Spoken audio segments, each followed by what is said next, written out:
you do many things by Googling questions, from how to publish a book, to how to write a blog, to how to host events. But she's now learned an even more powerful response to questions about getting started as a professional speaker. Just do it. With a nod toward Nike's slogan, our last speaker today will share her journey from Toastmaster to professional speaker. Just do it, Diane Windingland.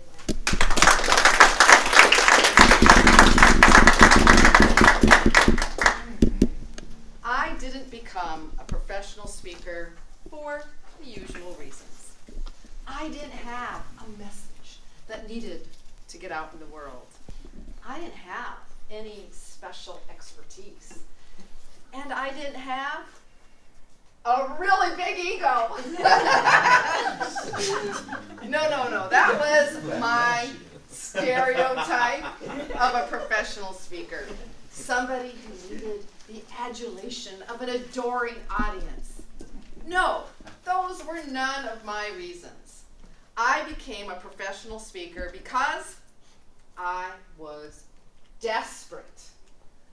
And along the way, I learned a couple of lessons. The first is, and here's my quote from Nike, just do it. And the second is, don't do it alone.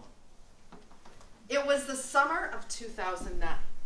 My husband and I had bought a business reselling IT equipment 2 years prior, right before the Great Recession of 2008.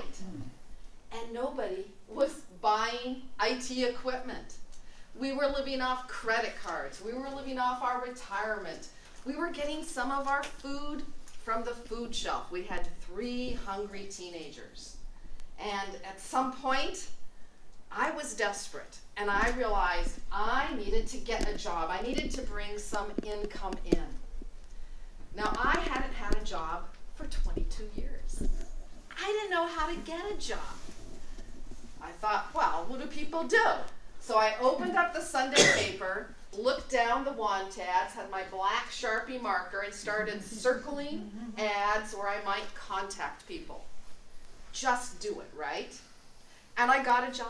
In fact, I got 3 jobs. One job was as a person who would do mapping for the Census Bureau the year before the census, as they were getting ready for that. Another was as a cognitive skills trainer for a Learning RX franchise.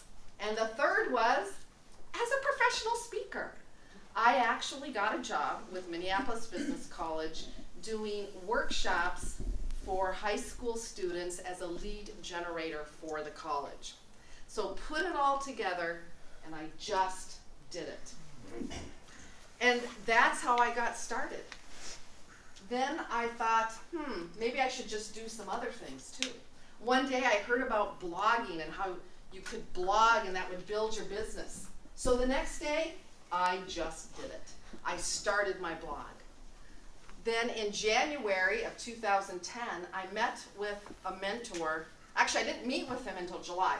I talked with him in January, met with him at the end of July, and he said, you need to write a book. A book will be your best business card ever. So I just did it. And 3 months after that meeting, I had my first published book in my hand.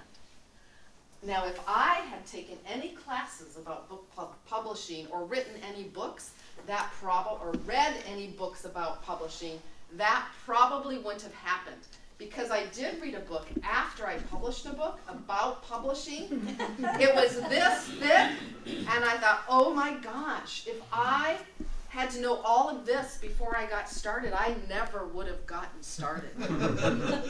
So just do it. Now, life isn't perfect. You'll probably never think you're entirely ready.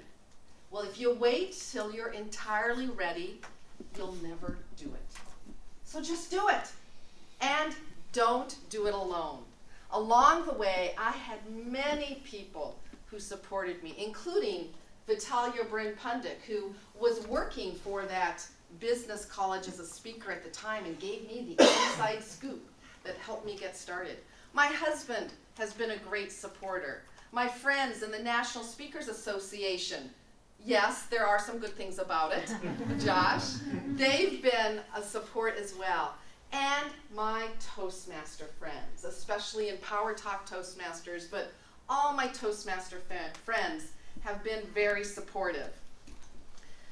And my advice to you is to keep up those connections, because you never know when they might pay off.